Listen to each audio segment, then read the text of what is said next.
Welcome to the AI Business News Desk. Terry Sweeney here, contributing editor with AI Business. And joining me now is Peter Sprenger, field CTO with Splunk, a Cisco company. Peter, thanks so much for joining us on News Desk today. Yeah, thanks for having us, Terry. Appreciate you doing this. We're talking about how organizations can build AI-ready enterprises, a hot topic and a timely one. Enterprises are moving quickly with their AI-driven operations. Start us off with some discussion about the foundational capabilities that organizations need to build trust, but also resilience into their AI strategies. Sure. What's happening there?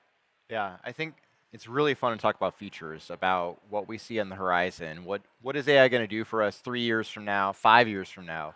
As a field CTO, I get to talk to a lot of customers helping solve problems, and where I've seen it done at scale before, when I worked in the banking industry previously. What we're seeing is there's the promise of AI, then there's doing it in real life. And where we Right. see that resilience is you need to be able to observe what is AI doing? How is it training on data? Which models are running? And when we think about trust with customers, trust with regulators, we have to have very clear answers about how AI is running. And at the end of the day, to provide that resilience, AI has to have the news. It has to have new data. And Splunk's a data platform that really helps AI be able to be another member of your team or to help show those answers, but show it in a really responsible way where customers can still own their data. Okay, but even as an emerging technology and as an evolving technology, resilience and trust are moving targets, are they not, with AI? Absolutely, and that's why I think we think about things as frameworks. We think about, Cisco has an AI defense platform to think about what are the different components and the building blocks for AI, and then we look at each of those in isolation. Then with a really good foundation, we know where AI is going, or at least where it's coming from. Okay. And we have that trust that it allows it to be deployed. And that's where we see that actually getting into production, actually helping people solve problems at scale, solve problems faster, that requires trust and a great foundation of data. And it just doing the basics, I think, when we look at systems architecture. So talk a bit about how security, observability, data visibility all come together to unlock value from AI, and what role Splunk plays in that equation. Yeah. So I've worked a lot in security, and so I'll go to that one first. Okay. It's the easiest one. But I think when we look at what the threat actors are doing, they're moving faster. They're building attack platforms that they're monetizing. They're making capital investments. We aren't going to see people doing more with less. They're going to be doing more with a little bit more, or maybe something different. Maybe they can absolutely be more efficient, but I don't see AI as something that is a project just do AI. We do AI to do our jobs better when we look at security. We do it to handle the torrent of data that's coming. When we look at the majority of data that we're seeing, it's machine generated. And people just don't have enough bandwidth to look at that. So we're accelerating that velocity of response as our cyber defenders meet that threat in security. Likewise, when we look at observability, security is largely reactive. And you need a great observability stack to be proactive, to be able to see problems before they occur. And not just with security, with digital resilience, that enables the business to function. It lets leaders make risk-based decisions. And sometimes in a crisis, it's the least bad option. But what we really like to see is when you know what's going on with your computing estate, when you know what's going on with your customers, you can figure out ways first how to stop problems before they happen, but then you can actually go on the offense. You can enable your business, and that's where we really see that resiliency going to observability. Okay. And you can look at payments, see where's your Sure. latency for our customers.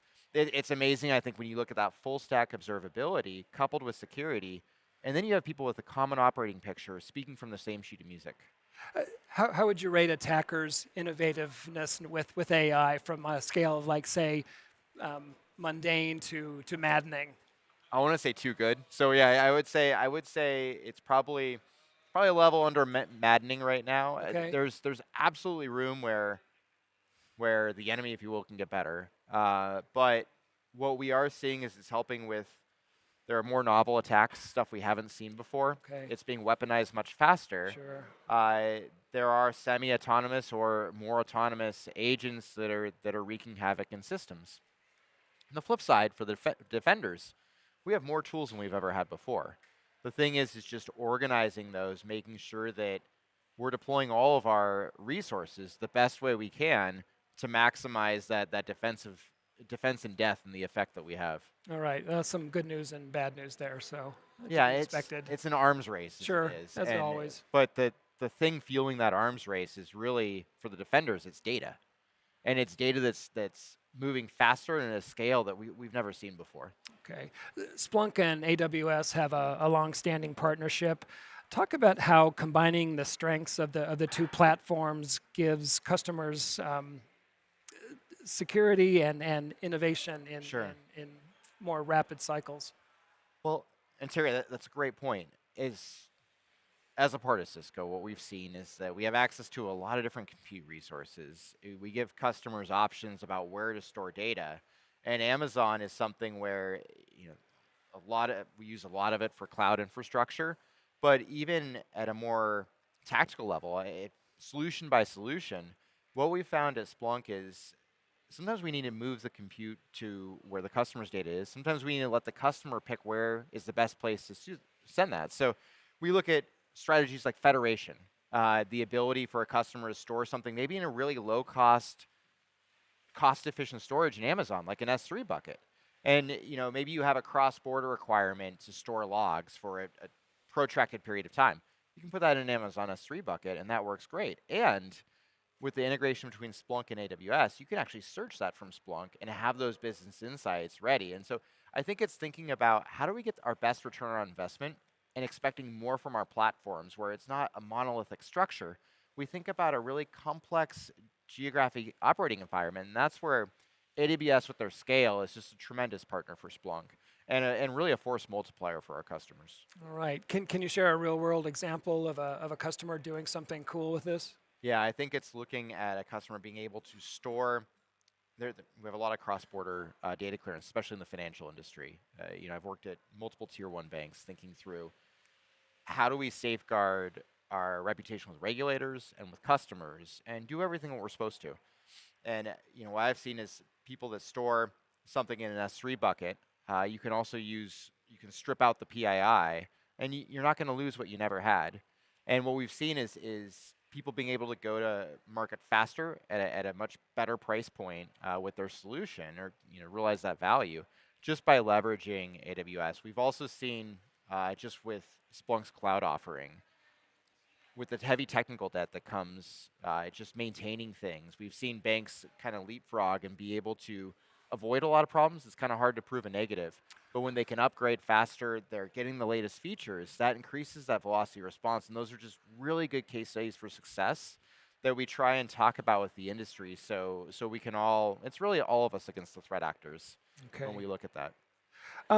Talk about the long-term trends that you see defining this next chapter of enterprise AI and the digital resilience and how Splunk and AWS are addressing that. Yeah. When we look at long-term trends, you talked about that maddening level. Yeah. That's where we're going. Nothing is going to slow. Sure. The pace of innovation on both sides, the threat actors and the defenders, will increase.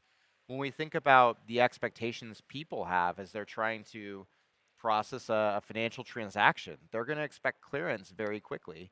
We're going to see far more integration between the financial services institutions, where we're not just batching things for a run at the end of the day. We're seeing immediate transactions, clearances, and really near real-time or real-time data, with the flip side that leaders are now making decisions based off insights. We're using AI to bubble things up. We're using AI to understand trends that we couldn't before.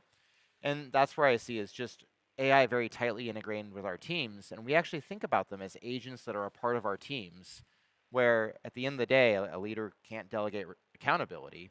And we're just using AI as an integral part of our tool chain instead of saying this is AI for the sake of AI. Sure. Well, Peter, thanks so much for these insights around the combination of cloud, AI, and digital resilience. I appreciate you doing News Desk today. Yeah, thank you for making time, Terry. We've been talking to Peter Sprenger of Splunk. This has been Terry Sweeney for AI Business. Thanks for joining us for this segment. We'll see you next time.